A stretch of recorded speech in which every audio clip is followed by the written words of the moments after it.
India में insurance को गलत तरीके से बेचा जाता है।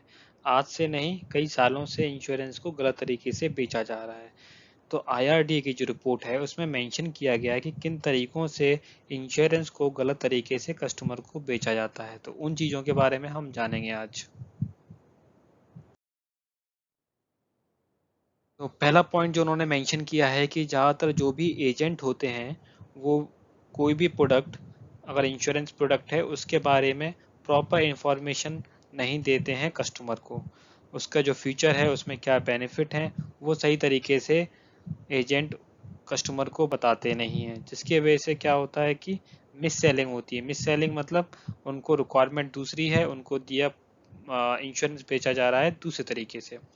अब चलते हैं हम दूसरे पॉइंट पे। दूसरा पॉइंट ये है कि जो भी इंश्योरेंस पॉलिसी होती है उसमें कई तरीके के प्रीमियम पेमेंट हम होते हैं। जैसे आप या तो एक बार में प्रीमियम पे कर दो, या आप कोई लिमिटेड टर्म का पीरियड ले लो, लाइक 5 साल तक आप प्रीमियम पे कर रहे हो, 10 साल तक आप प्रीमियम पे कर रहे हो।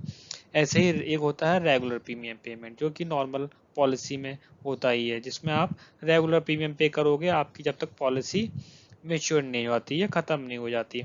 तो जो हमारे एजेंट्स हैं वो क्या करते हैं, उनको ज़्यादा कमीशन के चक्कर में आपको वन टाइम पॉलिसी सेल करते हैं और बोलते हैं कि ये आपके लिए ज़्यादा अच्छा रहेगा क्योंकि आपको इतना प्रीमियम आपका बच रहा है। उनको ऐसे ऐसे तरीके से समझाने की कोशिश करते हैं कस्टमर को कि उनको ऐसा लगे कि जो one time single premium payment है वो काफ़ी ज़्यादा बेनिफिट है as compare to other premium payment mode.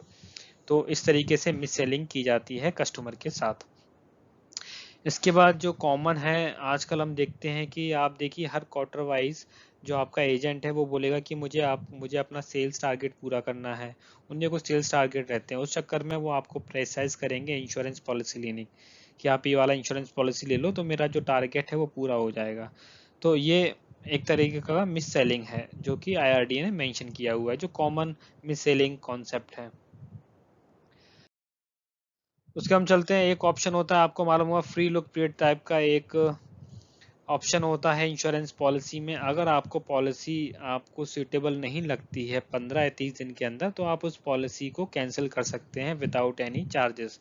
लेकिन जो हमारे एजेंट होते हैं वो क्या करते हैं, वो खुद ही मना कर देते हैं। अगर कोई कस्टमर बोलता है कि हमको ये पॉलिसी कंटिन्यू करनी है, तो बोल देते हैं कि जो आपकी रिक्वेस्ट थी फील्ड कैंसिलेशन की वो रिजेक्ट हो गई है, तो आप पॉलिसी कैंसिल नहीं कर पाएंगे। तो इस चक्कर में भी ये मिस सेलिंग करते हैं इस तरीके से। एक तो पहले गलत पॉलिसी बेच दी, उसके बाद फिर वो उस पॉलिसी को कैंसिल भी नहीं करने देते हैं। हम चलते हैं आगे। और ज़्यादातर आजकल इंडिया में जो लाइफ इंश्योरेंस पॉलिसी जो बेची जाती हैं उनका जो मेन कारण क्या है, या तो टैक्स सेविंग या इन्वेस्टमेंट। जबकि इंश्योरेंस एंड इन्वेस्टमेंट दोनों अलग चीज़ें हैं। और हम ज़्यादातर इंश्योरेंस को लेते हैं टैक्स सेविंग की वजह से, जो कि बहुत ही गलत है। मतलब बहुत गलत माइंडसेट है इंडिया में कि आप only taking insurance policy because of tax saving.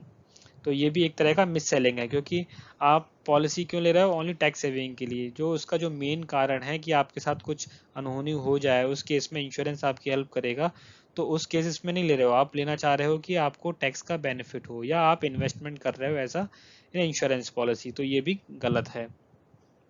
अब चलते हैं आगे। आजकल क्या है कि ज़्यादातर जो एजेंट्स होते हैं उनके पास प्रॉपर नॉलेज नहीं रहती है प्रोडक्ट की, या वो प्रॉपरली ट्रेन नहीं रहते हैं जो पॉलिसीज़ को बेच रहे हैं। तो जिसकी वजह से क्या होता है कि वो एग्जैक्ट पॉलिसी कस्टमर को नहीं बता पाते हैं जो उन कस्टमर को उस पॉलिसी की रिक्वायरमेंट है। ये भी एक कारण है मिस सेलिंग का। अब चलते हैं आगे। आजकल आपने सुना होगा यूलुप यूलुप प्लान के बारे में, यूनिट लिंक्ड इंश्योरेंस पॉलिसीज। इनमें क्या होता है कि ये इंश्योरेंस पॉलिसी होती है जो आपको इंश्योरेंस प्लस इन्वेस्टमेंट का प्लान प्रदान करती है। इनमें कुछ चार्जेस रहते हैं पॉलिसीज में, और कुछ लॉक इन पीरियड भी रहता है, जिनको कि जो एजेंट्स होते हैं वो सही तरीके से समझाते नहीं हैं, और कितना बेनिफिट होगा आपको वो सारी चीज़ें नहीं बताते हैं। तो ये भी एक कारण है मिस सेलिंग का। तो अभी तक हमने जितने भी कारण देखे हैं वो मिस सेलिंग के हैं, जो कि आईआरडी की रिपोर्ट में मेंशन है। ये commonly use miss selling points हैं जो कि हम डिस्कस कर चुके हैं इस वीडियो में। इसके बाद आईआरडी ने क्या एक्शन लिया है, तो सबसे बड़ा जो एक्शन तो यही है कि कस्टमर को एजुकेट करना, अवेयर करना। तो कई तरीके से आईआरडी अवेयर करता है कस्टमर को कि वो जागरूक हों इंश्योरेंस पॉलिसीज के रिगार्डिंग उनको कौन सी पॉलिसी लेनी है, कैसी लेनी है और कौन सी उनकी रिक्वायरमेंट है। और दूसरा एक्शन ऑन मिसलीडिंग, अगर कोई एजेंट का पता मालूम पड़ता है कि उसने मिससेलिंग की तो उसको टर्मिनेट कर सकते हैं, उसको अलग कुछ पनिशमेंट दे सकते हैं। तो आज के वीडियो में बस इतना ही।